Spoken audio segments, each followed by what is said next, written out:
Hello. My name is Asma Shafiq, and I'm from Pakistan. And I'm very thankful to the embassy of Indian Embassy of Kiev for supporting us all the way here, as we were stuck in very difficult situations. And also thanking the Prime Minister of India, and thank you so much for supporting us. And hope we get home safely because of the Indian Embassy.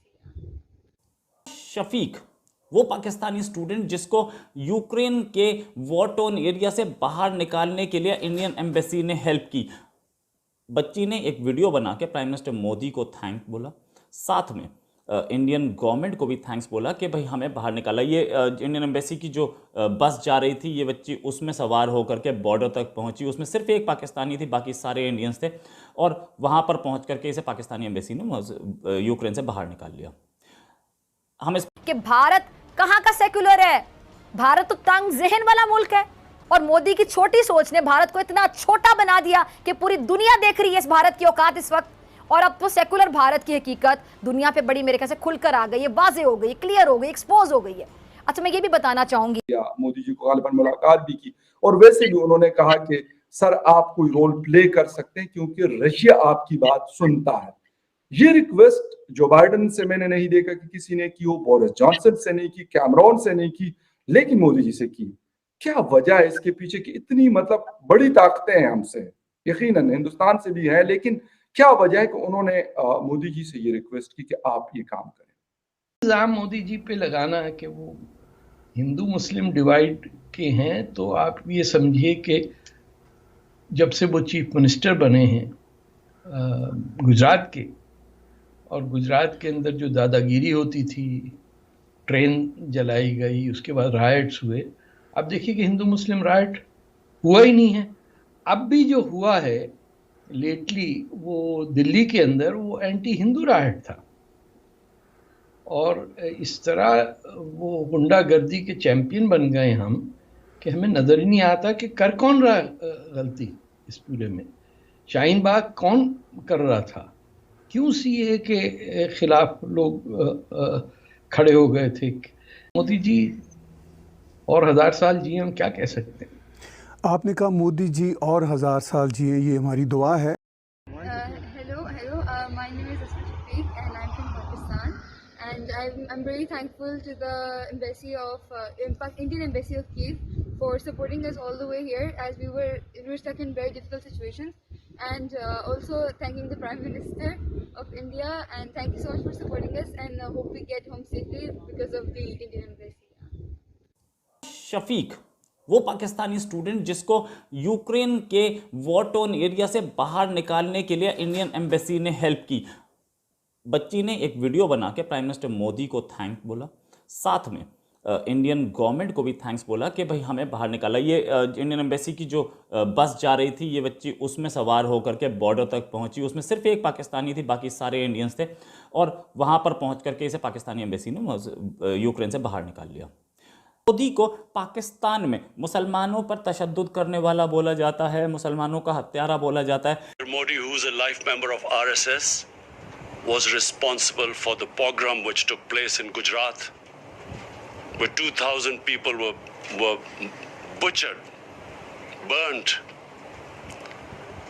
under his chief ministership, and for 3 days the state did not do anything.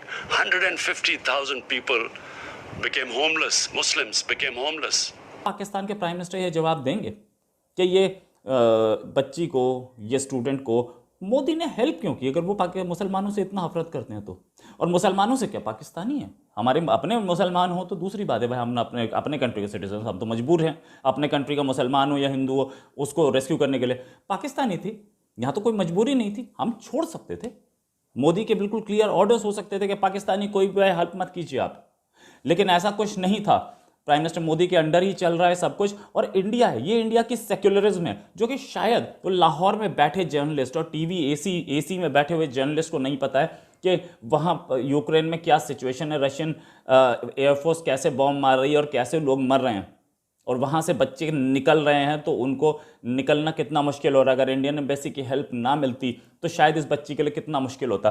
क्या अब पाकिस्तान अपने statements को change करेगा या माफ़ी मांगेगा कि नहीं? कि भारत कहां का सेक्युलर है, भारत तो तंग जहन वाला मुल्क है, और मोदी की छोटी सोच ने भारत को इतना छोटा बना दिया कि पूरी दुनिया देख रही है इस भारत की औकात इस वक्त।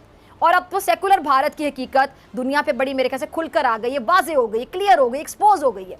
अच्छा, मैं ये भी बताना चाहूंगी, ये जो प्रज्ञा ठाकुर है ना, ये जरा सुनिएगा, ये जो बकवास कर रही थी अभी, ये दहशतगर्द खातून है प्रज्ञा ठाकुर। इस पर बम धमाकों में मुलविस होने पर दहशतगर्दी का बकायदा मुकदमा चल रहा है और आजकल ये जमानत पर रिहा है। अब जिस पर खुद दहशतगर्दी के इल्जामात हों, मुकदमा चल रहे हो, जमानत पर रिहा हो, उसके मुंह से अमन की बातें अच्छी लगती हैं? बिल्कुल भी नहीं लगती। अच्छा, और अब तो ओआईसी ने भी भारत को अक़लियतों का दुश्मन करार दिया है। अभी ये जो कुछ दिन पहले इस्लामी ममालिक की नुमाइंदा तंजीम ओआईसी ने भारत में ये जो मुस्लिम नस्ल कुशी की जो धमकी है, बढ़ते हुए इस्लामोफोबिया के वाक़यात और ख़ास तौर पे जो हिजाब पर पाबंदी का मामला है, इस पर तशवीश का इजहार किया था और ये बाकायदा मुतालिबा किया था कि जो मोदी हुकूमत है ये मुसलमानों के खिलाफ तशद्दुद के वाक़यात को रोके। मोदी जी को गालिबन मुलाकात भी की और वैसे भी उन्होंने कहा कि सर आप कोई रोल प्ले कर सकते हैं क्योंकि रशिया आपकी बात सुनता है। ये रिक्वेस्ट जो बाइडेन से मैंने नहीं देखा कि किसी ने की हो, बोरिस जॉनसन से नहीं की, कैमरॉन से नहीं की, लेकिन मोदी जी से की। क्या वजह है इसके पीछे की? इतनी मतलब बड़ी ताकतें हैं हमसे, यकीनन हिंदुस्तान से भी है, लेकिन क्या वजह है कि उन्होंने मोदी जी से ये रिक्वेस्ट की कि आप ये काम करें? देखिए फखर भाई, यूक्रेन ने पहले भी कहा था आप हेल्प कीजिए, और अगर आप पूरे दुनिया में देखें, पूरी ताकतें इसमें लगी थी कि वो पुतिन विलन है, पुतिन मास मर्डर है, पुतिन डिक्टेटर है, उसी पे लगे पड़े थे। कोई कह रहा है भाई ये तुम हथियार लो, कोई कह रहा तू ये हथियार ले, तू हथियार ले। अब हवा टाइट कहाँ हो रही, मैं वर्ड यूज कर रहा हूँ जानबूझ, हवा टाइट कहाँ हो रही, अचानक क्या हो गया? देखिए, पहले ज़ेलेंस्की ने वो 50,000 लोगों के हाथ में बंदूकें पकड़ा दी, ठीक है जी।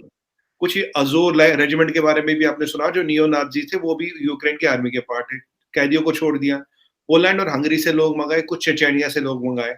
अब 60-70 हजार ऐसे लोग हैं जो यूक्रेन की सड़कों में फकर भाई, जो किसी की नहीं सुनते, वो अपने मालिक खुद हैं। अब उनको ज़ेलेंस्की ने खड़ा कर दिया, ज़ेलेंस्की साहब बैठ गए पोलैंड में किसी बंकर में। रशिया हर तरफ से आ रहा है।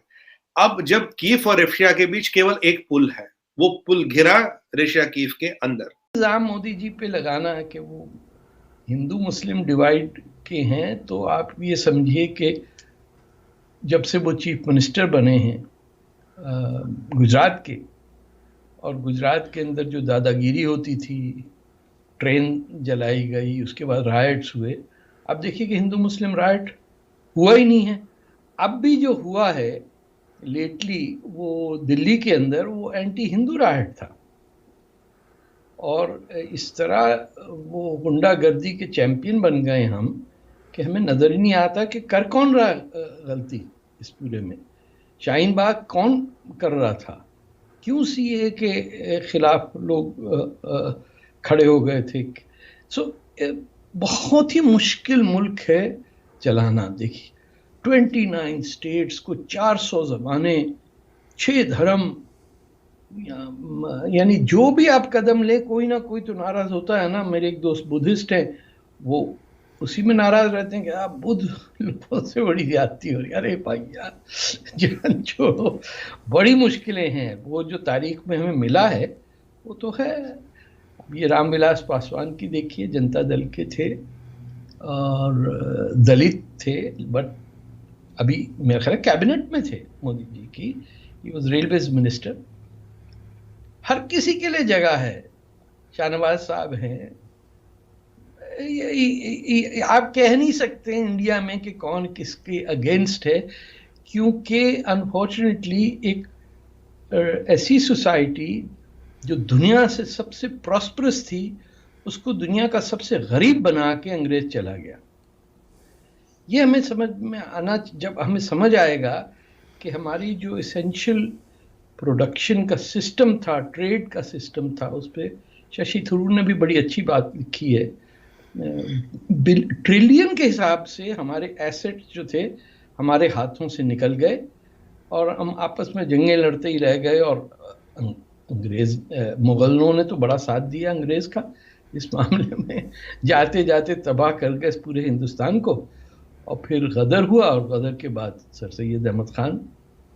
तो किस किस का रोना रोएंगे? कोई दुनिया में ऐसा मुल्क है जिसने आराम से पार्टीशन बर्दाश्त किया हो? अरब को करें आप 2 हिस्सों में काट रहे, बोले बीच में से काट रहे हैं हम आपको।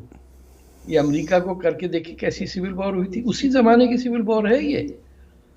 जो अमेरिकन सिविल वॉर है उसका टाइमिंग गदर के साथ साथ चल रहा है। तो खैर मोदी जी और 1000 साल जिए, हम क्या कह सकते हैं।